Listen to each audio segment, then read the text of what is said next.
Assalamualaikum warahmatullahi wabarakatuh. Alhamdulillahirabbil alamin wa bihi nasta'inu ala umuri dunya waddin. Wassalatu wassalamu ala asrofi anbiya'i wal mursalin Sayyidina Muhammadin wa ala alihi washabbihi ajmain. Para pemirsa yang dirahmati Allah, alhamdulillah pada kesempatan kali ini kita masih diberikan oleh Allah Subhanahu wa taala usia, diberikan oleh Allah Subhanahu wa taala waktu dan kesehatan sehingga kita masih tetap bisa melaksanakan saum Ramadan ini. Para pemirsa yang dirahmati Allah, Allah Subhanahu wa taala berfirman dalam surat As-Saff ayat 14 yang bunyinya, Bismillahirrahmanirrahim. Ya ayyuhalladzina amanu kunu ansarallah. Wahai orang-orang yang beriman, jadilah kalian menjadi penolong agama Allah. Kama qala Isa ibnu Maryam fi hawariyuna man ansari ilallah. Sebagaimana perkataan Isa ibnu Maryam kepada kaumnya, kepada kaum Hawariyun, kepada para pengikutnya, man ansori ilallah, siapa yang akan menolongku dalam menegakkan agama Allah? Maka jawaban para Hawariyun, jawaban para orang-orang yang setia kepada Nabi Isa menjawab, nahnu ansarullah, kamilah penolong agama Allah. Para pemerhati yang dirahmati Allah, dari sini kita bisa mengambil ibrah, mengambil pelajaran di mana Allah Subhanahu wa taala memerintahkan kepada orang yang beriman, ya ayyuhalladzina amanu kunu ansarullah. Di sini orang-orang yang beriman disuruh. Kenapa Allah menggunakan kata ya ayyuhalladzina amanu? Kita bisa pahami, ini tidak semua orang diajak, tidak semua orang diseru. Karena bagaimana mungkin orang yang tidak meyakini agamanya, tidak meyakini risalah Rasulullah SAW akan membela agamanya? Ini tidak mungkin. Makanya Allah Subhanahu wa taala menyeru orang-orang yang beriman, hanya khusus untuk beriman, orang-orang yang beriman untuk menjadi penolong-penolong agama Allah. Mungkin ada yang berkata, mungkin ada yang nyinyir, bagaimana mungkin menolong agama Allah? Padahal Allah Subhanahu wa taala Maha Kuat, Maha segalanya, Maha Kuasa, tidak butuh pertolongan manusia. Nah, ini ternyata tentu pernyataan yang keliru, pernyataan yang batil, pernyataan yang hanya akan melemahkan orang-orang yang beriman. Gimana salahnya? Tentu ini ada kesalahan berpikir, menyamakan perbuatan Allah dengan perbuatan hamba. Orang tersebut tidak mengetahui, tidak memahami makna qada. Saya bisa ibaratkan ada seorang tetangga kita, lalu tetangga itu mempunyai istri yang sedang hamil tua. Nah, suaminya ini kebiasaannya malas-malasan, berleha-leha. Ketika kita sampaikan, wahai Fulan, istrimu itu sudah hamil tua, anakmu sebentar lagi akan melahirkan, maka tentu ini butuh persiapan dalam menyambut kelahirannya. Ini perlu dana untuk persalinannya. Maka orang itu berkata, tenang saja, aku ini punya Allah, serahkan saja semuanya pada Allah.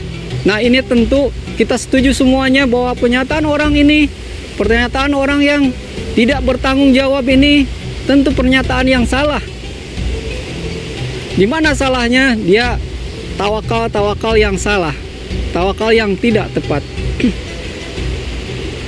Para pemerhati yang dirahmati Allah Subhanahu wa taala, kita akan Allah Subhanahu wa taala menyeru kepada orang-orang beriman untuk membela agamanya. Dengan apa? Nah, Ibnu Katsir di dalam tafsirnya menjelaskan bagaimana caranya kita membela Allah Subhanahu wa taala, yakni dengan membela agamanya, dengan membela risalahnya, risalah yang diemban oleh Nabi Muhammad SAW, bisa melalui pikiran, bisa melalui dana, bisa melalui apa saja yang kita mampu. Terlebih Rasulullah SAW bersabda berkenaan dengan umatnya di akhir zaman. Rasulullah SAW bersabda, layan kuduna urul Islam urwatan. Sungguh tali Islam itu akan terlepas satu demi satu. Setiap kali terlepas, patasabatana sun bilati dia tahtaliha, maka manusia bergantungan pada tali berikutnya. Wa awalahuna tandon hukma, dan yang pertama kali akan lepas itu adalah pemerintahan. Wa akhiruna, dan yang terakhir itu adalah sholat. Kita bisa menyaksikan setelah Mustama Kamal Atatürk merentukan pemerintahan Islam di Turki Utsmani, maka sejak 1924 runtuhlah kekhilafahan, runtuhlah pemerintahan yang berdasarkan Islam. Maka dari situ hukum-hukum Allah diganti dengan hukum-hukum jahiliyah, hukum-hukum demokrasi, hukum yang membawa manusia kepada kesengsaraan. Kemudian berlanjut terus sampai hari ini kita menyaksikan dampak ditinggalkannya hukum Allah di muka bumi ini, tidak diterapkannya hukum Allah dalam kehidupan. Kita juga sangat miris. Saat ini banyak umat Islam yang meninggalkan agamanya, yang meninggalkan ajaran-ajaran Islam yang sangat agung. Dan ini tanpa disandari oleh mereka. Wahai kaum muslimin, kita bisa menyaksikan seorang perempuan misalnya, mereka kebanyakan keluar rumah tanpa memakai jilbab. Nah, ini tentu saja tidak sesuai dengan aturan Allah terkait dengan pakaian perempuan. Mereka mengira bahwa berpakaian itu bebas, padahal ada aturannya. Para pemirsa yang dimuliakan oleh Allah Subhanahu wa taala, kalau kita perhatikan keadaan kaum muslimin saat ini, banyak kaum muslimin saat ini meninggalkan agamanya. Mereka tidak meyakini agamanya yang luar biasa ini. Agama hanya dipakai pada aspek ritual saja. Sementara kalau kita lihat misalnya contoh dalam kehidupan sehari-hari kaum muslimah, ketika mereka keluar rumah, mereka banyak yang tidak memakai jilbab dan menganggap jilbab itu bukan aturan dari Allah Subhanahu wa taala. Sungguh ini keadaan yang miris. Mereka lebih mencontoh kaum kafir, orang-orang barat dalam berpakaian, dan mereka tidak menyadari bahwa itu berdosa. Nah, kemudian kita bisa lihat lagi para pengusaha, mereka tidak mengerti ilmu-ilmu di dalam berbisnis.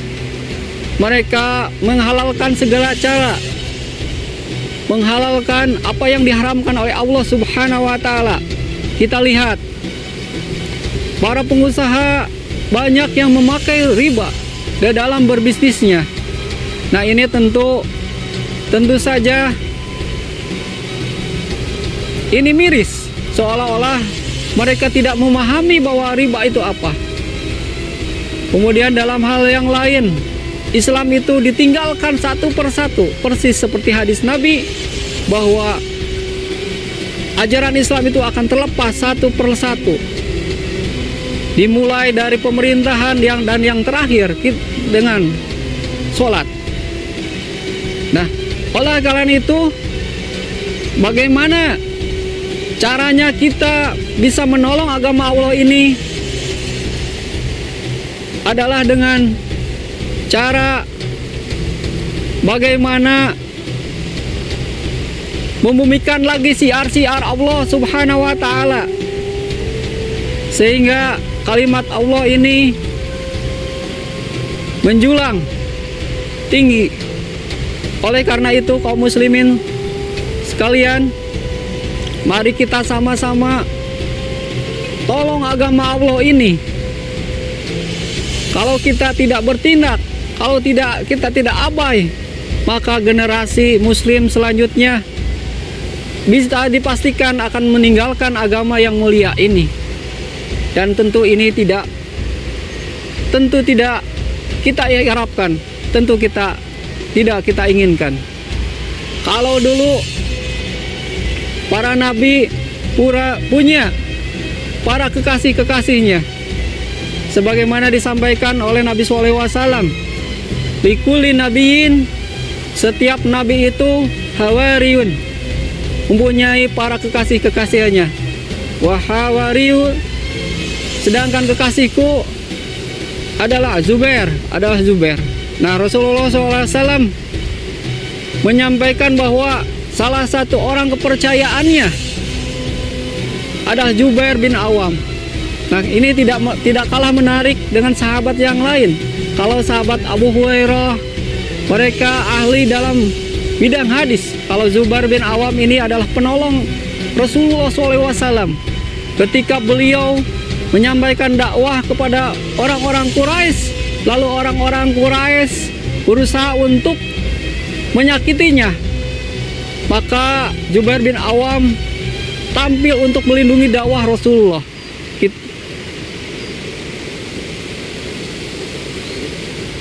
Tampil dengan membela dakwahnya.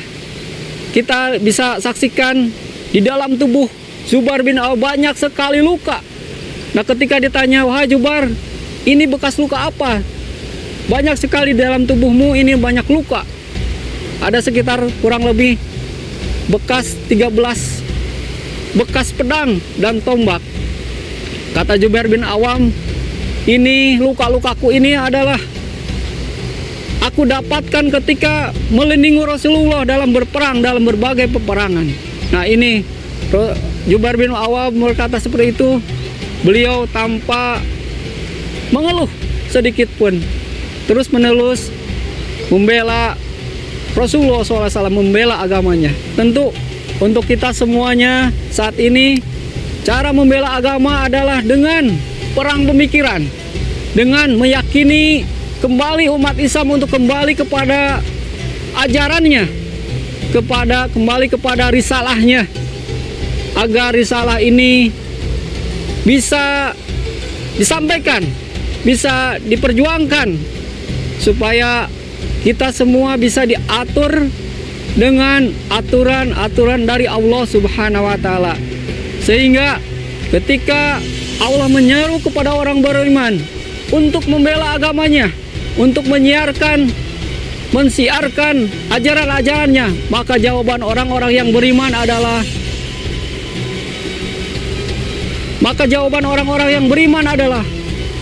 nahnu ansarullah, kamilah penolong agama Allah. Itulah yang bisa saya sampaikan pada kutum kali ini. Mudah-mudahan kita semua mau dan ingin menjadi penolong-penolong Allah, supaya di dalam kehidupan kita, di dalam kehidupan akhirat nanti, di dalam kehidupan dunia kita mendapatkan keberkahan hidup. Di akhirat kita bisa bertetangga dengan Rasulullah SAW sebagai kekasihnya, sebagai penolongnya. Itu saja yang bisa saya sampaikan. Mudah-mudahan bermanfaat untuk semuanya. Kurang lebihnya dari itu, yang benarnya itu dari Allah dan yang salahnya itu adalah kesalahan saya sendiri. Akhirul kalam, wassalamualaikum warahmatullahi wabarakatuh.